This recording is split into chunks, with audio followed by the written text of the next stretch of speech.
Hey guys, my name's Farzan. Um, a master's Irelia one trick, and due to the lack of English content I see on YouTube, I decided to post my own. I did get some feedback from posting on Reddit, so I'm gonna try my best to incorporate what I've heard heard. This is my main account.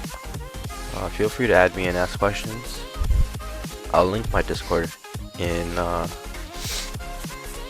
description as well. For my YouTube client, I'm going to be playing on this account.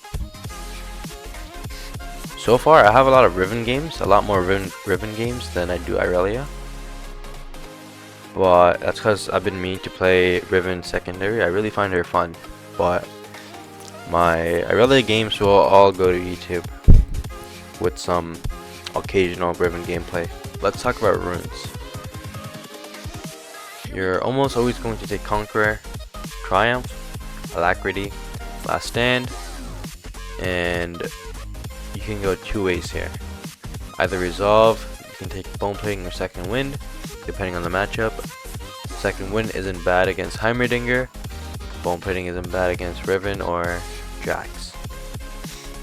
You can go unflinching into champs that will burst you down during their CC animation. So, for example, Heimerdinger. Heimerdinger lands his stun and basically tries to one-shot you. This would be pretty good in there. Riven as well. Riven gets a W off and then can Q auto, and then E away. This might help you. So it really depends. I would experiment and see what works for you. Some people go Demolish. It's not bad. I personally don't take it at all. Even into Shen matchups, people will say to opt in for Demolish versus Shen, and you can just silent all game. You're doing that regardless, and I don't think Demolish enables you to do that much more. It's kind of redundant in my opinion.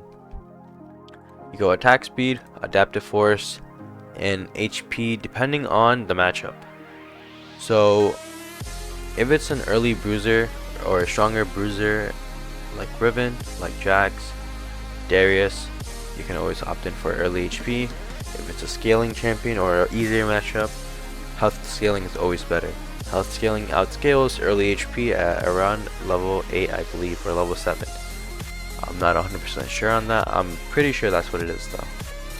You can go tenacity and slow resist into certain comps if it's really good.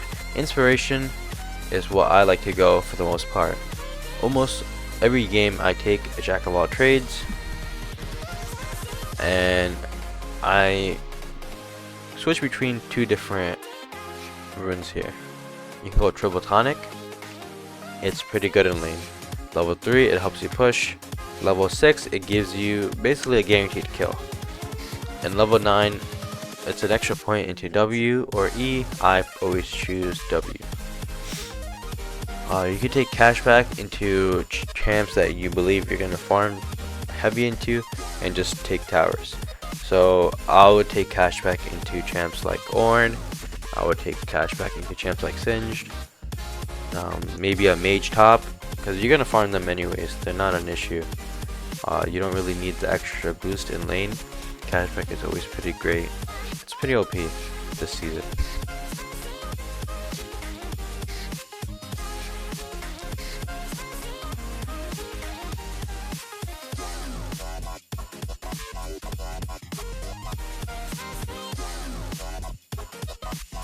Okay.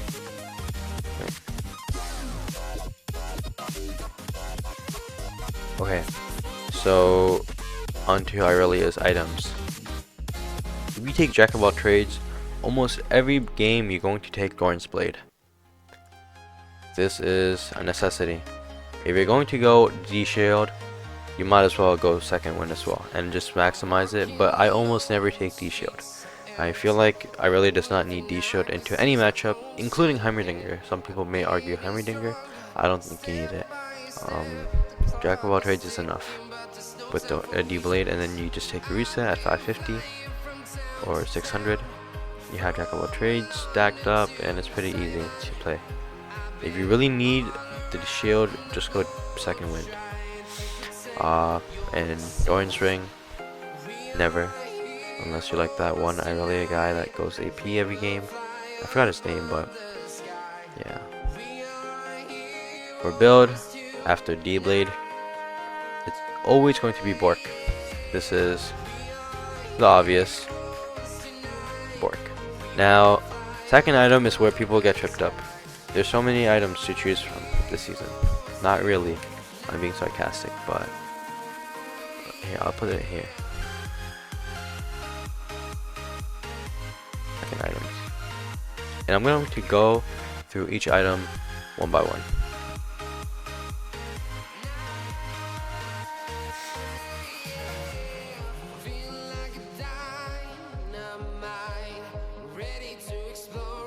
Okay, Hullbreaker second. It's basically good every game. I don't see a game where you wouldn't opt in for Hullbreaker, unless you're smurfing and you want to have fun and you want to just one-shot people. Go for it. Kraken Slayer, you know, that's if you're smurfing. But Hullbreaker, if you're playing in your own elo, go Hullbreaker second every game. Let's say a top laner doesn't have TP up, but he needs to be at the fight, and a mage has TP up. The mage is forced to match you in a side lane, but they can't one-shot the wave because your super minions or your cannon minions are a lot stronger than they expect. This is pretty helpful there. Kraken Slayer, go it if you're really stumping the game and your team is stumping the game and you want to have some fun. Or let's say you have a funnel like a Yumi, a Lulu, Carrick. They're all pretty good. Wits End second. People like to opt into Wits End second, into Malphite, into really hard AP champions in the top lane. So I would say Cannon is the only example. Or I guess if full AP Jax was a is a thing in your game in the top lane, you can go that as well. But I generally don't like this item at all, and I'll explain why. Sundered Sky, very rare, but once again, if you're smurfing or if you like having fun, or if you need to sustain, this Sundered Sky item is not bad against champions like Garen. But even still, if you're talking about sustain, you might as well go Hullbreaker. You get movement speed, cut him out, you get HP, 50 more HP, sorry, 100 more HP, and you get 5 less 80, and you also get the, you don't get the sustain, but it's gonna help you more in the side lane. And Garen nowadays, it's really broken. The champion's gonna one-shot you before you get your second rotation of Sundered Sky up. It's very rare that you'll live that. Death Stance is good into double 80 top and mid, or top and jungle, sorry. Let's say there's a Riven, let's say there's a Graves. Death Stance second is pretty good. But Hullbreaker, if you're winning the game, Hullbreaker's better. If you're confident in your 1v2 abilities, Death Stance is better. Because I feel like this season, top lane is really just, can you win a 1v2? Can you take the jungler's attention off of the bot lane and off of dragons and just drag him top lane and win the 1v2? Endless Hunger, I've only went this twice, and it was with the Carrick support and I was playing ADC. It's really fun, but it's not optimal in the top lane, in my opinion. Third item can be switched around. You can play Kraken third, you can play Terminus third. Now, when should you go Terminus? Terminus is a really OP item in my opinion. If you go Kraken Slayer, you can go Terminus instead. You can go Terminus into tanks. You can go Terminus into bruisers that stack armor. So Darius, Olaf, that's pretty good. Plus Hullbreaker, you get a lot of sustain, you get a lot of resist in the side lane just by auto attacking champions down. You can go Sundered Sky third, but it's pretty underwhelming in my opinion. Death Stance is better, or Endless Hunger. Let's talk about boots. So I'll run down how boots work.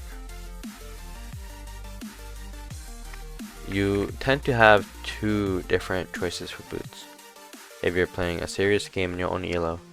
Tabbies is better versus auto attackers than it is versus AD champions. If they're 80 champions do not auto attack you, Tabius isn't that great. Well, it's good. I'm lying. But if they auto attack you a lot, Tabius is better. If they have a lot of CC and AP, Mercs is better. But let's say they have a strong AP top laner, Rise, but they have Jax jungle, they have Caitlyn mid, Caitlyn bot that's strong, they have Talon mid, Tabius is better. Sure, you're against Rise and it might suck early game, but you're gonna beat Rise in a side lane anyways. It's not that hard to beat Rise in a side lane from my experience, and Tabius will do you better in a team fight. Fourth item, it'll just be Death Stance. Ma, very occasionally. Very occasionally. I don't like Ma. But if you're going to go Wit's End for the resist, and only the resist, you might as well go Ma instead for the shield. Get an extra shield, you get Omni Vamp, it's pretty OP. Endless Hunger is good here. And you also have GA. These are all very plausible. Let's organize like this. Right, so you have your first item, your boots, you have your second item, third item, fourth item. Now you have one more item that you can buy.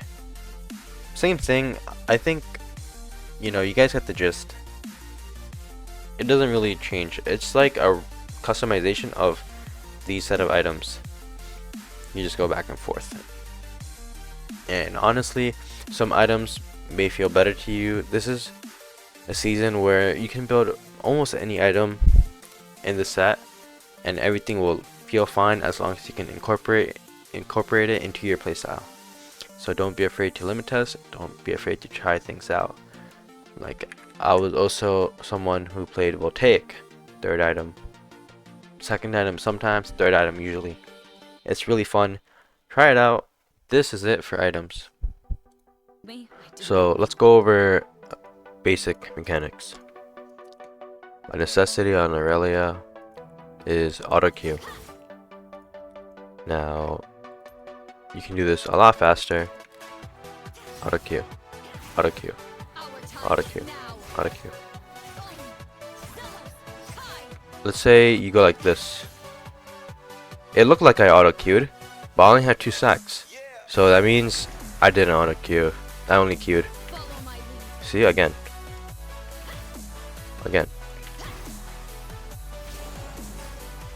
And then I didn't even queue that time. I'm only getting 1 stack.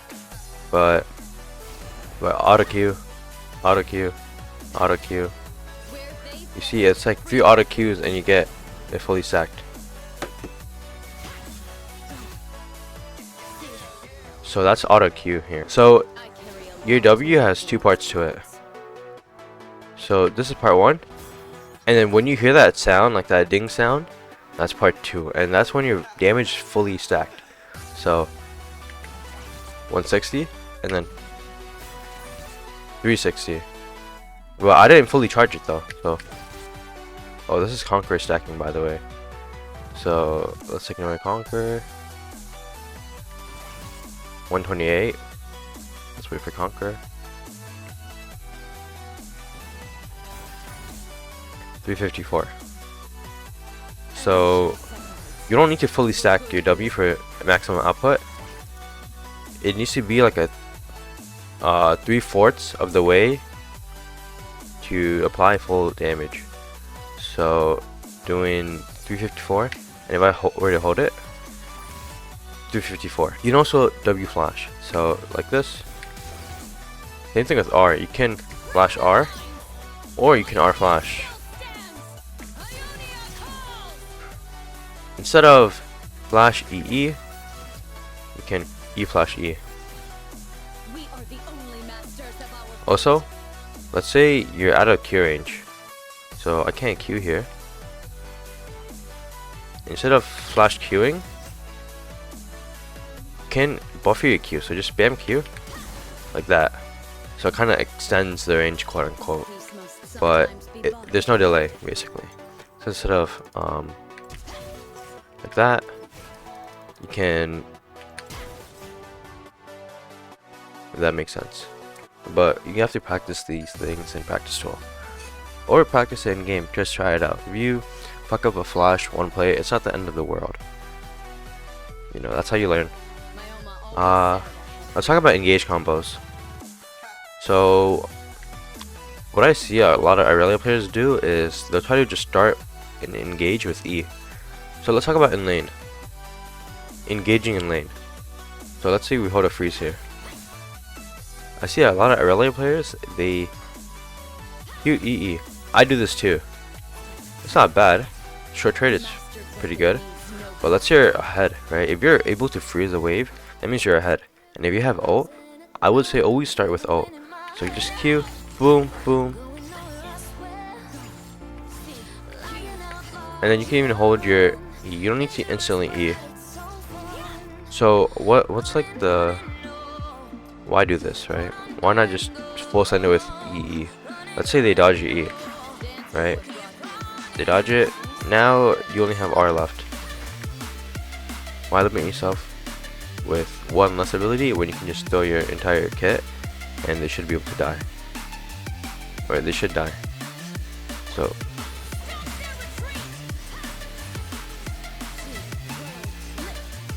like, see, I got so many autos off there. I got so many key resets off of minions as well, because my R damages the minions. Hey, so that's all I can really think of on the top of my head. If I missed anything, let me know. Now I'm just gonna compile a short compilation of some team fights and in lane fights.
Oh, nice dodge. Good job. Oh.